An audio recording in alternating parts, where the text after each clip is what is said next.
right, resolutions. Everybody has the typical ones, right? Lose weight, go to bed early, blah, blah, blah. But those are boring. Yeah. So, boring. Of course, we're going to bring you the 10 unusual resolutions. Well, this is Real Talk, San Antonio. This is from realbuzz.com, so we didn't make these up, all right? So we're just sharing with you. Yeah. So the first one is to take a photo in 5 interesting places. I like that. That's fun. Mm-hmm. I can do that in one day. Yeah, right. Just go to H-E-B, Walmart. Start again. One resolution done, day 1. Yeah, but that's actually really cool because it inspires you to kind of travel a little bit. I think get out of your norm. Yeah. Another one is learn a decent party trick, which honestly... Coin behind the ear? Yeah, so I told Ethan yesterday, I told him, I was like, hey man, like, really just, I know, because he's not like a singer, like he doesn't want to go sing and stuff like that, right? Okay. But I was like, for fun, you should at least learn like one karaoke song, right? And just so you can like, when you're socially, you can have something, but that kind of brings it to like, if you have one party trick, you know what I'm saying? Or it's a good cool. Joke. Yeah, a good joke. Something like that. Yeah, your something. Signature move. Yeah, like a general thing that people can be like, oh, that's kind of cool. I think that's a good one. Break a record. I mean, do you want to be in the Guinness Book of World Records? Or break a family record? Yeah. Or yeah. If you're still in school or if you participate in sports, break one of those records that the school has for their fastest runner or the most touchdowns or something like that. Like, I think that's cool. That'd be cool, It's right? thinking out the box. Something to aim for, right? Something grand and yet very, very specific, right? Yeah. It should be specific. Absolutely. It's cool. This one is actually kind of cool, but I agree to disagree. I'm going to change the verbiage a little bit on this next one. Okay, make a new acquaintance a month. Acquaintance. So it says friend, you guys. It says friend, guys. I'm old, man. I have man, old that's friends. something I need to do. I have no offense to anybody who thinks they're my friend, but we don't talk enough to actually be friends. I don't have any friends. So make a new friend a month, like totally. Like, you see, it is let's cool. Go to coffee. Yeah, who wants to be my friend this month? You see, but that's the thing is like that's like an acquaintance because like friends are like. It's a lot of people work. You talk to a lot. It's a lot of work to have a bunch of new friends. Like, but I mean, have you noticed? Like everybody talks about, like, oh, we don't have to talk every day to be friends. I beg to disagree. Like, but when we get together, we're so connected. Like, well, you see, and that's the thing is like, I don't really agree. Okay, so there's a difference. I get it, but I don't really agree. You see, like for us guys, obviously, I feel like it's a little different too because like I couldn't talk to a guy every day, right? However, like I have really good friends that we do meet up, and it's just like we. Never. Yeah, like there was no time in between. Yeah, but if I'm making a new friend every month, you have to like make a friend and then you gotta. What is that? Curate a definitely.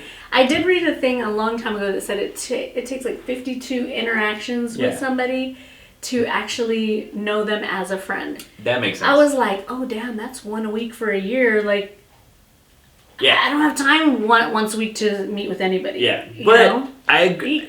That's why I said I'm down for an acquaintance. Right, because then we'll go have lunch. Me and John are almost friends at this point. With the 52 rule, we're almost there. A couple more minutes. Yeah, we're pre-friend right now. But yeah, so great. I mean, that's a cool one, but I'm just being specific. Let us know what you think. I think it'd be kind of difficult, but I think it's a good thing to try. Yeah. I mean, if you feel like you need it, right? Number 5, develop a good relationship with your body. Okay. Honestly, I think that's brilliant. Let me tell you why real quick. Okay. One thing that I learned, especially in Hispanic culture, because we were going, I mean, this is probably a little too deep than it should be, but like going to the doctor was nothing like automatically. Oh yeah. So you put it off until like you're dying. Yeah. Yeah, literally. But what that like kind of domino effect was that we never really knew how to describe certain things in our body. Like, oh, like I'm in pain. Okay, is it stinging? Is it sore? Do you feel this? You know what I'm saying? And maybe this probably talk about something a little bit different, but the concept of understanding and taking time to learn your body and appreciate your body goes into like health and physical fitness and all that stuff, which a lot of people do every year anyway. Right. But I think it's really good to have a relationship with your body so you can understand your body a little more. I think that's a great little... Yeah. To be purposeful about how you feel, but also how you care for your body. Number 6 is learn something you never learned as a child. Oh, cursive? Who needs to learn cursive? Just kidding. I thought they stopped teaching cursive. My daughter's in 2nd grade and they're learning cursive. Mm. I'm like, what? I thought they stopped, but I guess they started again. So. I remember her saying that. Yeah. So real quick though, psychology, right? There's a book out there. It's called Think Fast and Slow. Go read it. But it also talks about how we actually can you know how when we're kids we remember everything, Mm-hmm. and as we get older we're repetitive, right? And we feel like we had such a bigger life when we were kids because we're doing something new every day, right? Mm, okay. So when that book, it actually challenges us to learn something new so we can re-up our memory and actually not technically but have like a longer lifespan because we're always challenging ourselves. Yeah. You know what I'm saying? So I think that's a good one too. Learn something you never knew as a child. Japanese. Parallel park. I suck at parallel parking. I really do. It's embarrassing. Number 7, try a new food each week. Do it. I think it's That's also cool. expand your palate, man. Like you never know. Like Yeah. for people who are picky eaters without even trying the food, I think it's so silly. So annoying. So silly. Try They're like, it out. I don't like that. Have you tried it? No. You're like, What? why? Yeah. Well, how do you know you don't like it? I was like, I don't like it. Go order some oysters. Do it today. Oysters? No. I think I had it once. Have you ever had snail escargot? I have. I don't see the point. I've had it, but Yeah. it, like whatever you put on the outside is what you're tasting. Yeah. And then the inside is ugh. Well, that's the same thing with oysters. Like Yeah, with so I don't see the oysters, point. I put. Like just eat some seasoning. Here's how to eat an oyster. The best way to eat an oyster, Shut up. and my preference, is you get the oyster. Obviously, make sure it's not attached to the thingy. You put some lemon, some Worcestershire sauce, Worcestershire? some Tabasco, some salt, and you're good. And then just hold it like this and slurp that baby up. Oh my goodness, it's But heaven. why not eat something that you enjoy, like another meat that you enjoy enjoy with those flavors anyway? No, because that fishy, oystery. So you it's do all like there. the oyster I do, flavor. I do. Okay. You know what though? Two common things that I don't like, and I've never really understood. Lamb. I maybe just never. I never ate like an ingredient that work with it, and then duck. Those two I've never like. I taste them and I can't. So I have to put that on my try new food each week because I don't think I've ever had either one. Yeah. I might have had lamb, but I don't really Yeah. recall. But I don't think I've ever had duck. You know, a real cool question. Like, what is a unique food that we should put on our list, and we'll try it. Like just for fun. Like I'll do it. I'll try anything. I really don't care. Yeah, like I don't care I either. really love food, and Yeah. I mean obviously. So I need to try a new workout each week too. But also the foods. Yeah. Let us know down in the chat because we're. We'll even go with you to go eat it. Yeah. Or we can even do Ooh, that. we can make a friend with you. Yes. I eat foods with you. I'm down. I'm Let's down do for it. that. That's a good one. Okay. Number 8 is make the unusual usual. Well, let me read on this real quick. I think this was actually pretty cool too because it's really just swapping out things and like we talked about earlier how learning something you never learned as a child, we go into this mundane schedule. So this is kind of neat. Basically, it's saying is like if you do something one specific way or you take a specific route Like to you work, have this super habitual routine. change that shit up. Like if you go one way to route, or go the other way. If you Back roads. I love back roads. yeah, if you order a specific favorite. coffee all the time, order a different coffee. Or You know from what a different place, I'm saying? or Place. you know, make your own lunch. Yeah. But make it like super healthy, like tons Yeah. of greens and oranges and yellows and Or very spicy, yeah. even if you don't like the spice. Opposite day. yeah. At number 9, and you know, I don't know if this is unusual because it seems kind of usual to me, Yeah. but it says sort out a financial worry. So usually people have something with their finances in their resolution, but let's say there's one that you just leave in the corner of your brain, like, I don't want to touch that, you know. Get on it. Yeah. Figure it out, like start tackling that, even if it's just a little bit of tackling, like get it started. Yeah. Don't procrastinate. And I think what this one is what differentiates this one. I think is more that it's like.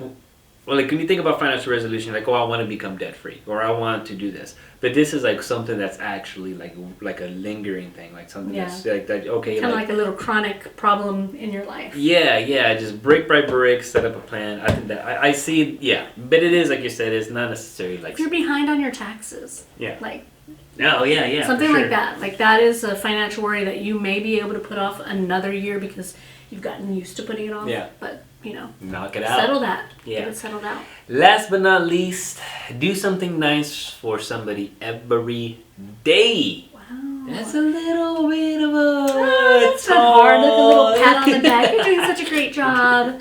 Or leaving a note in your kid's lunchbox, or for your spouse, or there's tons of ways to do something kind that are not super time consuming or financial, break the bank or anything like that. Even calling somebody or sending somebody a little note in the mail. Just That's I true. remember one time somebody sent me a card, a family member, and it was just like a random card. Like there was no event, there was no nothing to it, and it was so nice and so encouraging, and I literally cried reading it because I was just like, I really needed that. I really need those words. Like you really impacted me, and it made just changed my whole perspective right then and there, and it was encouragement that I really needed. Yeah. Probably nobody even knew I needed it, so the fact that they sent that to me really was really kind and nice. That is awesome. And even as simple, maybe I'm cheating, but I would say even as simple as letting somebody get in front of you when you normally don't. If you're doing one thing a day, that matters. I think so. Yeah. I think so. So it comes down to it. What is your resolution this year, Miss Jessica? To be more organized in my time and be more purposeful with my time. Like all the things that I claim are my values, to really cement them into my day as they should be, because they're the things that I value. And a lot of times I let the urgent take over what should be the important, right?